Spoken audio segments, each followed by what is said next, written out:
Afternoon. I take it you hopefully can hear me okay. I get you fine, thanks. Yeah. Fantastic. I think since the last time we saw you, you've signed a player in Jean-Philippe Mateta. He seems very impressed with your French. How impressed have you been with him? Yes, he's looking good. We're very pleased to have him here. We've chased him for a period of time, and luckily the club have been able to strike a deal with Mainz. So we have him now for the next 18 months on loan at least, which is fantastic, and we're hoping he'll do as well as we anticipate he can do. Is he in the right shape to be in contention for West Ham, or is that too early?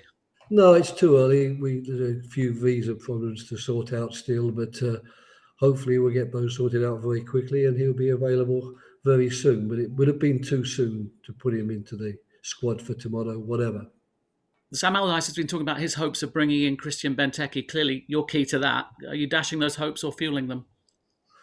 Neither really. I mean, to be honest, Christian's in our team at the moment, so I didn't know that Sam had been talking about that, but he's not spoken to me about it, so I don't quite know who he's speaking to. It must be somebody else at the club, so I can't fill you in more than to say that Christian Benteke is still part of our team here.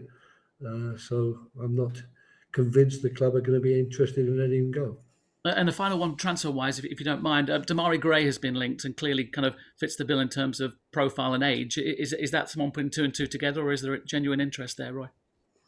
Oh, I think the club is interested, like so many other clubs, because he's a free transfer at the end of the season. So I don't think he'll be short of offers and short of clubs that will be keen to take him on. And I remember very well when he was at Birmingham and he broke into the team and did so well. And I remember congratulating Leicester at the time, mentally at least, on getting his signature. So, of course, he's a good quality player. And if he's available on a free transfer, I don't think we'll be the only club that's looking to secure his services.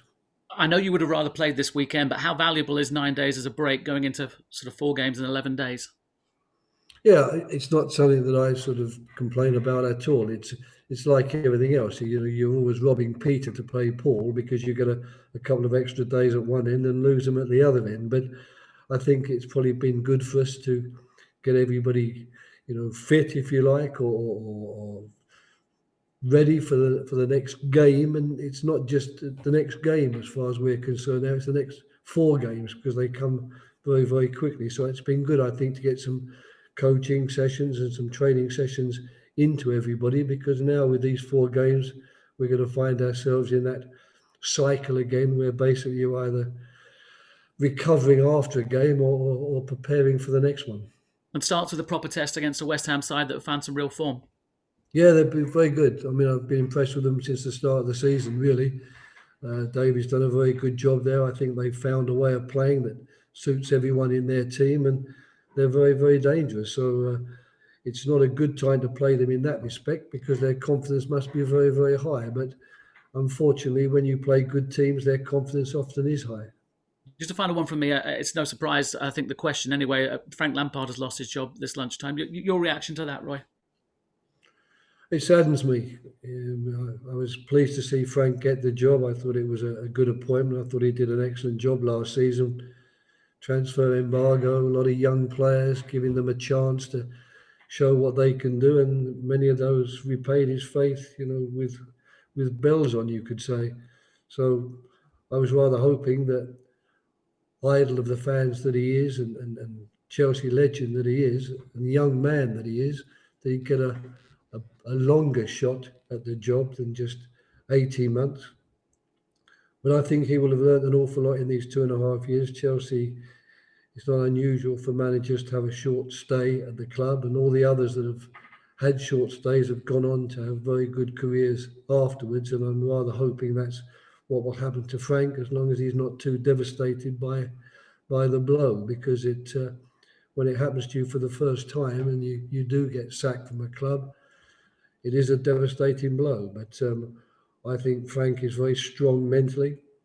I've been remarkably impressed with the way he's handled himself all the way through his time at Chelsea and before that at Derby. So there's no doubt he has a pedigree to be a very, very good manager in England. And I can only wish him well and empathise really, and certainly sympathise with what's happened to him today. Thanks, Roy. Nice speaking with you. Thanks. Great. Pleasure. Thanks, James. We'll go to Sue Thurl of PLP. Good afternoon, Roy. It's really nice to talk to you. Thank you. Hello. You were talking about the run of games you've got 4 in the next 9 days or so.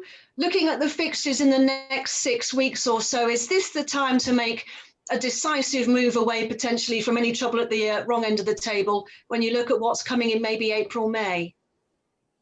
Yes, I mean, any time's a good time really to try and move away from the wrong end of the table and to lift yourself up.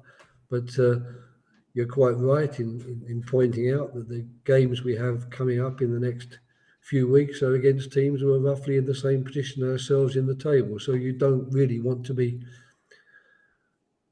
failing, if you like, in those games during that period, because you do know that afterwards there's going to be a run of games again where it might be a lot harder to envisage picking up points.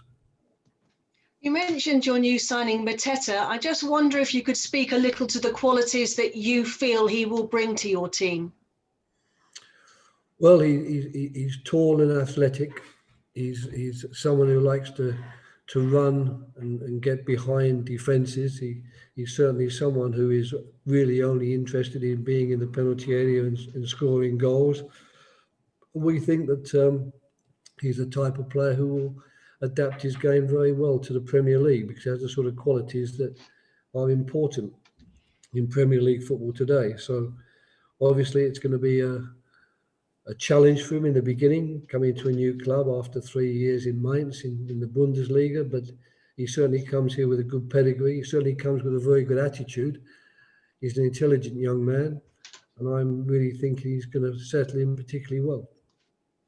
A word as well, if you will, on a day where we see another Premier League departure managerially, on how well someone like David Moyes has done, not just with the job he's done in the last 5 matches, 5 wins for West Ham, but the experience he's shown during the difficult times as well. Yes, I mean, there's no shortcut to experience, unfortunately, and often to get to that experience, you're going to have some ups and downs along the way. But David certainly has had a lot more ups than downs and has done extremely well.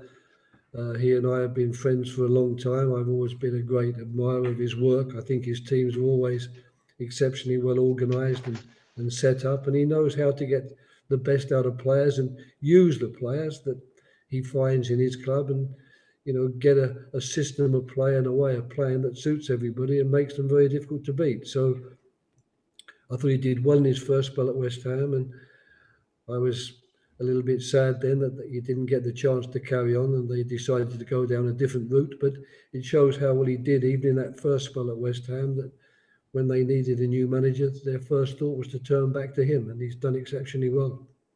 And just the last one for me, Roy, if you were to speak to Frank Lampard in the next couple of days, what advice would you give him about getting over the bump in the road he's just had at Chelsea and for the future for him managerially?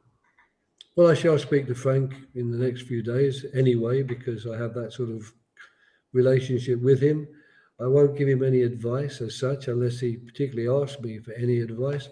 What I will do or try to do is to say to him what I actually said earlier to Sky Sports, that I'm very saddened by the fact that he wasn't given a longer spell in this job. I think he deserved it after what he did last year in particular. But unfortunately, Chelsea is a massive club, and they do have this past record, if you like, of changing managers, especially when the results aren't exactly the results that they're looking for. So I'm hoping that he will take that for what it is and not allow it to cast any doubts in his own mind about how good he is and how good he can be, because I think that the 2.5 years he's already spent in management has shown everybody that here we have a future very good manager to manage clubs in this country. And I will only, if I speak to him or get through to him on the phone, I'm certain his phone will be red hot at the moment because he has a lot of friends in football. I'm certain all we can really do is to sympathise with him, and in most of our cases empathise with him, because if you've been in football a long time, there won't be many people who can look back and say, I never once got the sack. Great stuff, Roy. Thank you very much. Thanks, Sue. We'll go to Alex Howell of BBC Sport. Hi, Roy. Alex. Hi. You mentioned there's no shortcut to experience to being a manager. Why do you think the longevity and lifespan of a manager has got so much shorter recently? Oh, I think that's pretty obvious, really, the answer. I don't think anyone's going to thank me particularly for this insight. It's to do, of course, particularly in the Premier League, with the enormous amount of money that's generated and the fear that teams are going to miss out on their budgets and the amount of money they think that their club should be bringing in because the team's position in the table isn't what they want it to be. So I'm afraid we've been seeing a trend for a long time now where your chances of staying a long time at a club get lesser with every year that passes by. And I fear that people are going into jobs, young coaches in particular, going into jobs will have to really work hard on their mentality and their mindset and make certain they don't take it as a personal sign of failure, because it isn't necessarily a personal sign of failure. You know, things can change so quickly. Chelsea are a good team with good players. Who knows? The next manager might come in and win some games, but we don't know that Frank wouldn't have won those games either, because this is what football is today. The margins are remarkably small, but unfortunately, those very small margins, allied to the fact that it's so important financially for teams to get the results that they need, we're going to have to live, I'm afraid, with a situation where managers, when they go into jobs, they'll sign a contract for a number of years, but they'll have to understand that they might not get to see it through. Thanks for that. And just finally, looking to the game tomorrow, what is it that West Ham do really well? Well, they do all aspects of the game, really. They're obviously an experienced and disciplined and very professional team, but they defend well and they attack well. And of course, that's the recipe for having a good team. They're not easy to score against. They work very hard. They're well organised. Their back four and the goalkeeper are all experienced and quality defenders. In the midfield, they have a very talented central midfielder defensively and another very talented central midfielder who can also get through at the other end and score goals. So I think that whoever plays them at the moment has got to understand that you're going to play a good team, that they're good quality right the way through the pitch. They don't have any particular weaknesses that you're going to be able to exploit. And of course, they're in a form which has boosted their confidence. They must be very confident going into games because they've had such a long spell now of not losing or winning important games that I'm certain when they take the field, their first thought is, right, here's the next win coming up. And we'll have to do our level best tomorrow to make certain that we disabuse them of that thought. Thanks, Roy. Pleasure. Thank you. We'll now go to Nick Godwin from BBC Radio. Hello, Roy. I spoke to you after the game at London Stadium between West Ham and Palace, and you were very frustrated by that red card. And Palace have played particularly well in the first half. How nice is it for you to get another opportunity to pit your wits against West Ham, given the fact that it was all going very well for you until that fateful decision? Yeah, well, thanks for reminding me of that one. Especially, it hurts me every time I see a situation in the game now where something happens, and I don't think I've seen a game recently where there hasn't been a situation where a player has jumped and his arm has inadvertently made some sort of contact with an opponent. Unfortunately, we did it twice and got two yellow cards for it, which maybe people have realised that wasn't a good thing to do, to give a yellow card, and they're showing a little bit more leniency now in other areas where people, as they jump, can't avoid sometimes their arm touching the defender against them. How pleased am I to be playing West Ham again? I suppose I'd have liked to have played them at a time when they were suffering a little bit more than they are at the moment, suffering maybe a crisis of confidence, not feeling very good about themselves, worrying about the next match because they're not certain they're going to have the wherewithal to to get a result from it. But I don't think that's going to happen because they're in very good form. They're playing very well.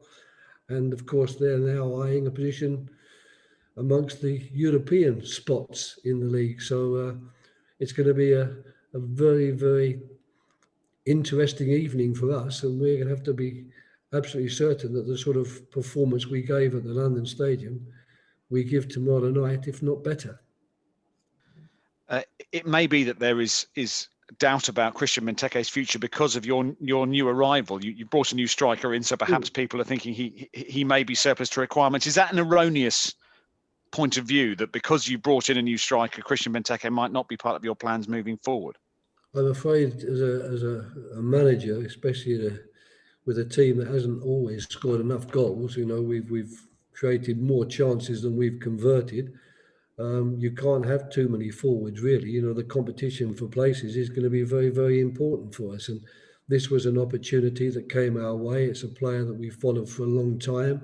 Had we not taken the opportunity on the basis where we have some forwards at the club already, then he'd have gone elsewhere, and we'd have missed out on the possibility of using him not just for this season but for the next season as well. So I think it was an obvious choice when it came up that we could take this player that we like, that we do so. And of course it does increase the competition for the players who are here, but I'm expecting them to step up to the plate and fight off that competition that he'll provide. And thirdly, of course, there's a lot of games to be played. We've only just reached the halfway stage. There's going to be some important fixtures coming up for us during the next 19 if we're going to achieve our goal. And I don't think I can have too many forwards and too many goal scorers to help me achieve that. And just finally, has David Moyes got the credit he deserves, do you think, for his achievement at West Ham this season?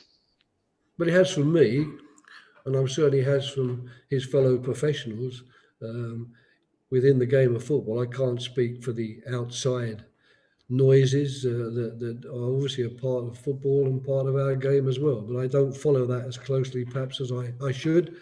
But I certainly know that within the realm of professional players and professional coaches and managers working in the same league as David, he enjoys enormous respect. Thank you.